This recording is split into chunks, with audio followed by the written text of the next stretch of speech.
This is a time of sadness, of wrenching pain, of anger, and of determination.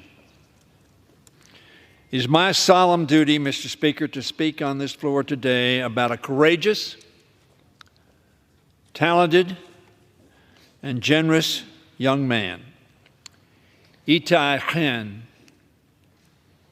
His family is in the gallery. I had the opportunity to speak to them just a few minutes ago. As any family, knowing that their child is at great risk and not knowing his present welfare, they're grieving, but determined. Itay is an American-Israeli dual citizen bravely serving his nation in the IDF. That's probably incorrect. This is his nation. IDF is the land of his forebears and of his ancestors, and a land that offers sanctuary and safety to the Jewish people who have been savaged, hated, killed, maligned for millennia. On October 7th, Itay was taken hostage during Hamas's brutal, criminal, and savage attack on Israel and on innocent civilians in the land that is not contested by anybody.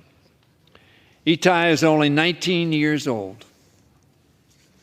And Mr. Speaker, I have not met Itay, though I hope to do so in person in the near future. But I've met with his father, Ruby, who is with us in the gallery today. As I said, his mother, Hagit, is joining us as well.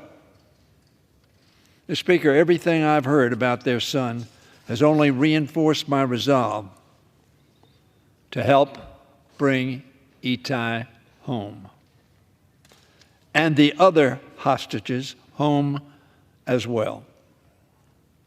Itay was raised in New York City, the city in which I was born, Mr. Speaker. He was always a precocious kid and a kind-hearted young man. Like his dad, he's an avid lover of basketball. Unlike his dad, however, he's a diehard Lakers fan. So there's a little conflict in the family, but that has not affected the deep love and concern that his family has for him. And I want to assure them, Mr. Speaker, that that is shared by the 435 members of this body. Not a partisan issue, but a human issue. Itay may not have inherited his father's basketball loyalties, Mr. Speaker, but he did inherit his New York grit. Itay also developed a calling for service at a very young age, participating in Boy Scouts and serving his community. That commitment to serving others drove Itay to join the IDF.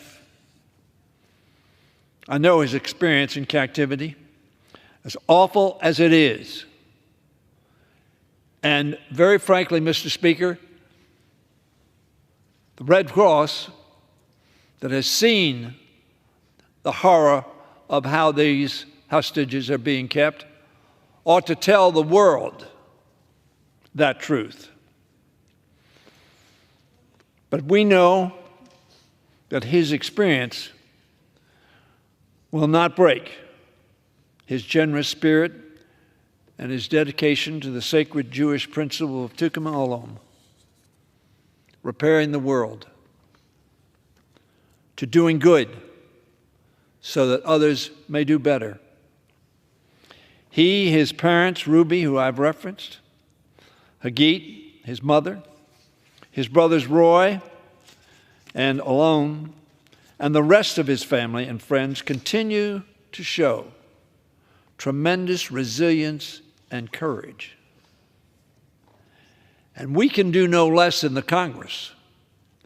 We can do no less in the White House. We can do no less in America than make sure we bring this American home alive and healthy. I think, Mr. Speaker, how I would feel if one of my 3 daughters, or one of my 3 grandchildren, or one of my 4 great-grandchildren were in some tunnel or crevice illegally, criminally.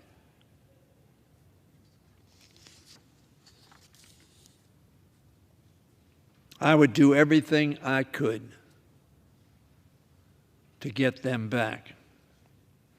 And we must do everything to get not only Itay, but all those pictures that we will see of innocent people killed, maimed, and taken hostage by a criminal group we call Hamas. I want Itay and his loved ones to know that we're going to make sure this Congress does everything it can to bring him and the other hostages home as quickly as possible. Mr. Speaker, as a symbol of that promise, I'm wearing a dog tag that Ruby gave me just weeks ago. Until they return safely to our shores, we'll continue to stand strong with their families.